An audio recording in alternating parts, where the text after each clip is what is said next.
So yun po, no? What's up sa inyo mga kapatid? Gusto po kayo dyan. So valid day off po ngayon, kaya ngayon na naman lang po makapag-upload ng video natin.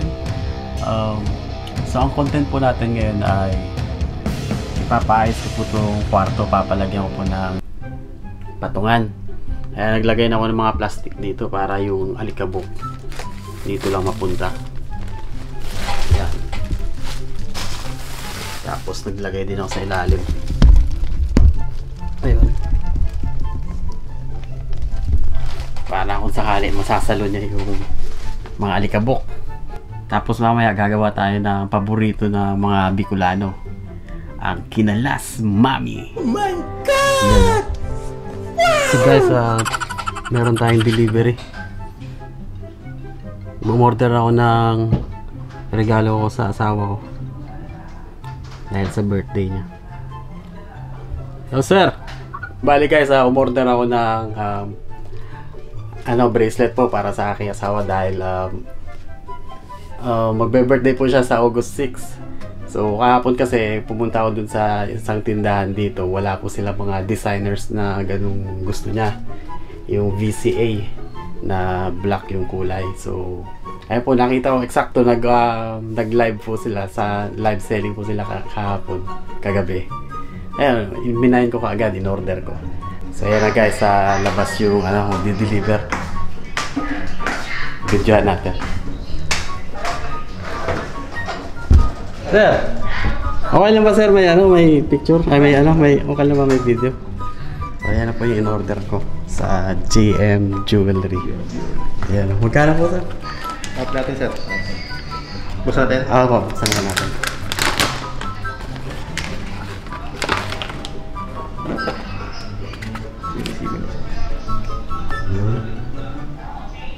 Ayan.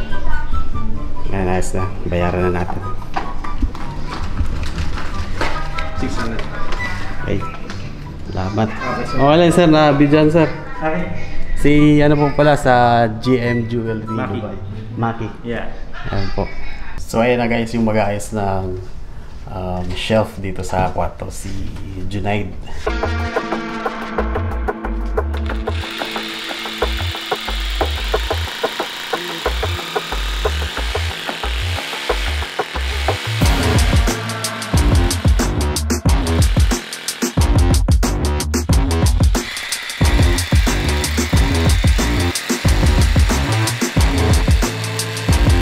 So yun na nga po, natapos na po yung pinalagay nating shelf.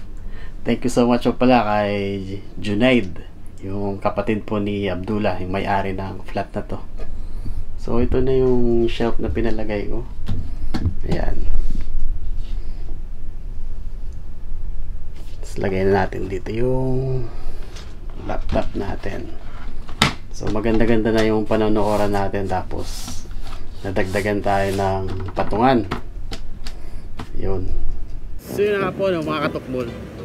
Bibili na po tayo ng gagawin nating pangkinalas. Bibili tayo ng noodles tsaka karneng baboy. Siguro ribs na lang yung gagawin nating panghalo kasi masyado malaki po yung panga ng baboy. Yun.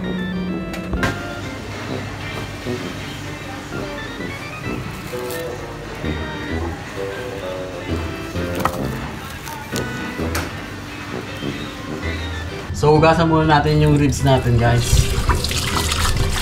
Tapos papakuluan natin ng isang beses. Tapos tapon natin yung sabaw kasi malamis na yung baboy dito.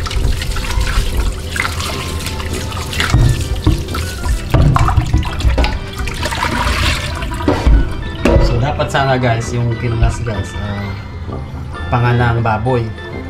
Kasi masyado malaki yun.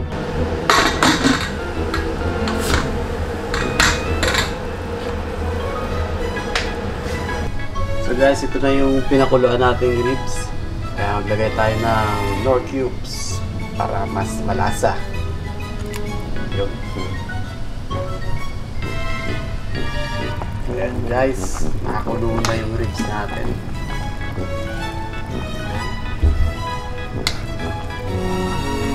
So dito guys, gagawa tayo ng sauce.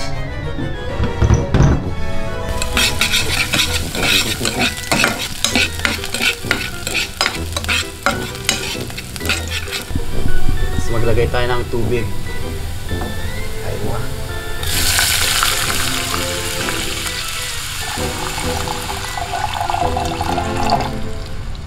Tapos maglagay din tayo ng harina at cornstarch para lumapot.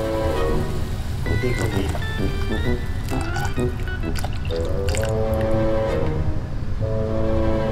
Tapos lagyan din natin ng konting toyo para kumulay.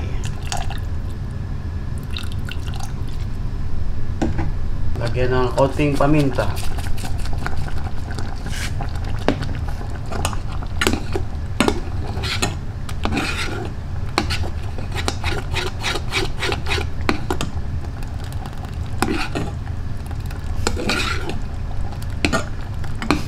So ito na guys yung karne natin. Yun, lambot oh. Yan, kinakalas na natin. Kaya nga kinalas ang tawag sa pagkain na to kasi kinakalas yung laman. Yun oh. Suabe. So ilalagay na natin dito guys.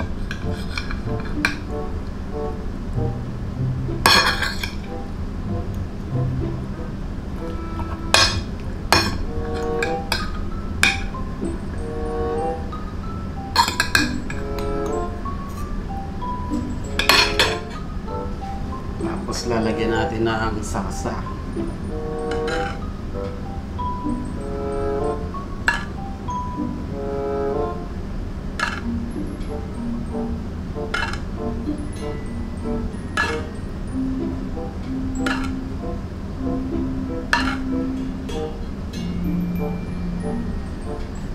Tapos saka natin lalagyan ng sabaw.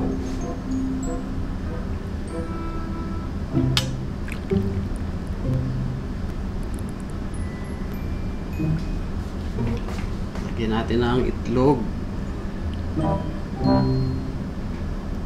onion leaves. Tara na, kain na tayo. Tara po mga katukbol, kain na po tayo. Yes o. Ayan o. Kinalas sa Dubai.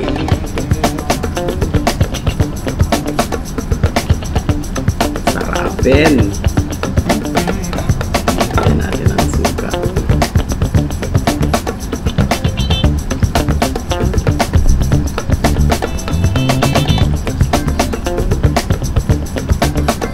So dito po kasi sa Dubai walang ganito.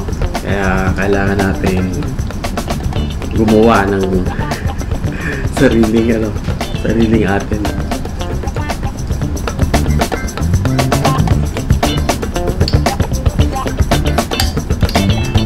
Kulang sa alat.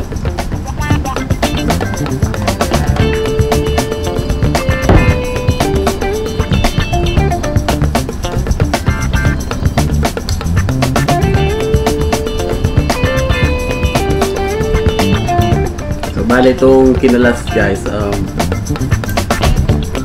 sa Naga lang po, ay sa Bicol lang po ito. Wala nito sa ibang parte ng Pilipinas.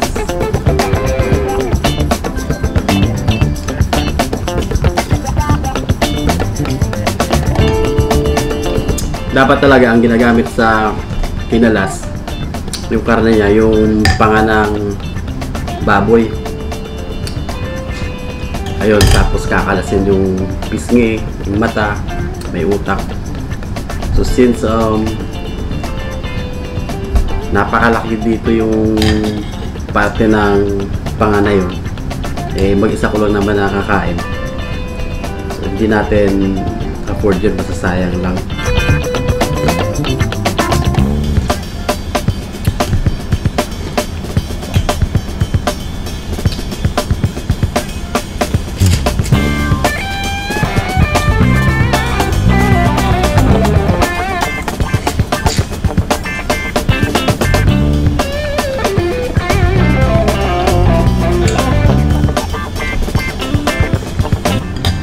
Dadagdagan ko ng sarsa.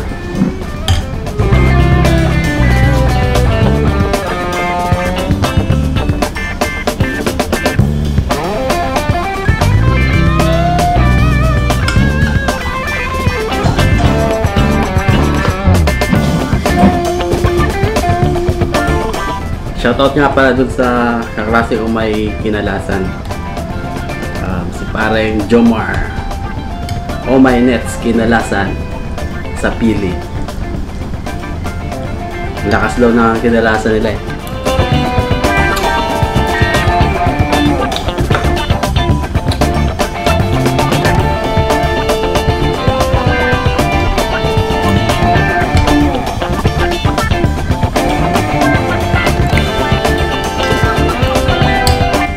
Shoutout yun sa kaibigan ko na lagi kong nakakasama sa pagkakalas.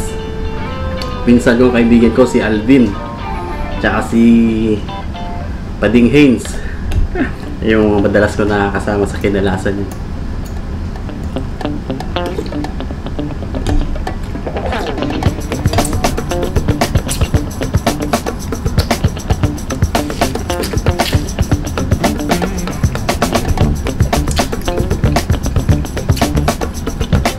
Diba? Kahit nasa malaking lugar tayo, kahit walang nagtitinda ng kinlas dito, kaya nating gawin, diba?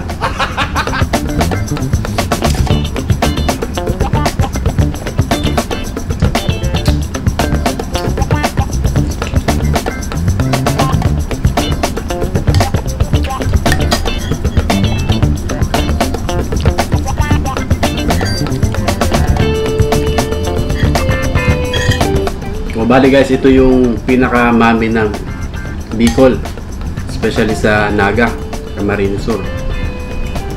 Ito yung pinaka-mami nila. Ito yung pinaka-mami namin pala.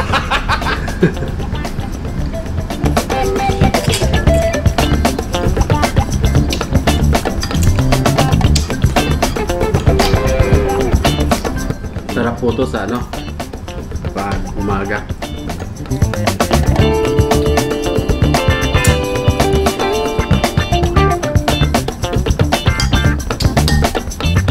Madalas ito kinakain namin pagka may hangover. Pagkagising sa umaga, diretso na sa kalasan.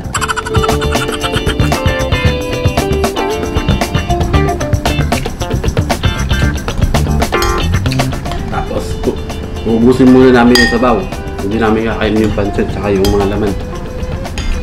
Tapos pangalawa, hindi uli kami ng sabaw.